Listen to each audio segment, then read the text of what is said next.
गांव की एक बाहर मिट्टी से बने छोटे छोटे घर, जिनकी छतें सूखी घास और बांस की खपच्चियों से ढकी हुई हैं। एक कोने में रामू का घर भी है, पुराना, जर्जर और टूटी फूटी दीवारों वाला।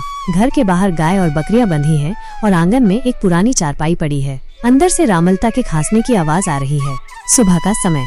घर के अंदर रामलता चूल्हे के पास बैठी है। वो लकड़ियां जलाकर रोटी सेंक रही है, लेकिन घर में खाने के लिए ज्यादा कुछ नहीं है। रामू चारपाई पर बैठा अपनी धोती ठीक कर रहा है, जबकि गोपाल, राधा और श्याम अपने स्कूल जाने की तैयारी कर रहे हैं। श्याम ने अपने माँ से पूछा, अम्मा, आज खाने में क्या बना रही हो? रामलता धीरे से रोटी पलटती है, लेकिन उसकी आंखों में चिंता साफ झलक रही है। रामलता धीमे स्वर में बोली, बेटा, सिर्फ रोटी और थोड़ा सा नमक है, सब्जी तो कल ही खत्म हो गई थी। श्याम उदास हो जाता है। गोपाल और राधा भी चुपचाप ये सब सुन रहे हैं। गोपाल संयम रखते हुए बोला, कोई बात नहीं अम्मा, मैं नमक से ही रोटी खा लूंगा। रामू ये सब सुनकर एक गहरी सांस लेता है। वो खुद को बेबस महसूस करता है, लेकिन अपने बच्चों के सामने कमजोर नहीं दिखना चाहता। रामू संकोच से, रामलता, कुछ पैसे बचे हैं क्या? आज बाजार जाना है, घर में कुछ राशन लाना होगा।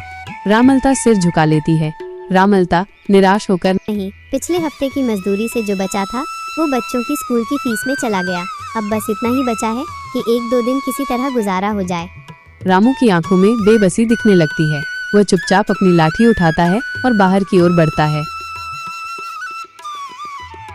गांव के खेतों में सुबह की हल्की धूप फैली हुई है। मजदूर खेतों में काम कर रहे हैं। रामू भी अपने फटे हुए गमछे से माथे का पसीना पोंछते हुए काम में लगा है। तभी ठाकुर साहब, जो गांव के सबसे बड़े जमींदार हैं, अपने नौकरों के साथ खेत में आते हैं।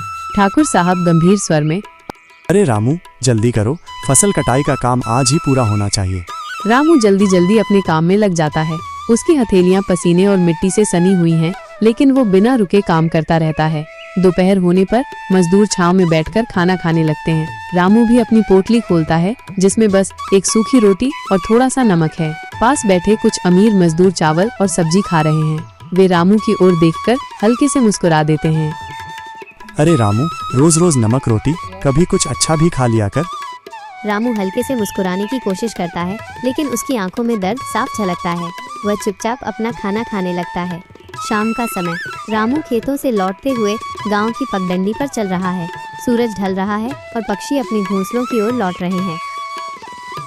रास्ते में उसे गांव का स्कूल दिखता है। वहां बच्चे हंसते खेलते पढ़ाई कर रहे हैं।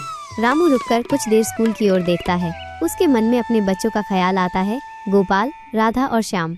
रामू मन ही मन, अगर मेरे बच्चे अच्छी पढ़ाई कर लें तो शायद हम इस गरीबी से बाहर आ सकते हैं। तभी स्कूल के मास्टर जी बाहर निकलते हैं और रामू को देखते हैं।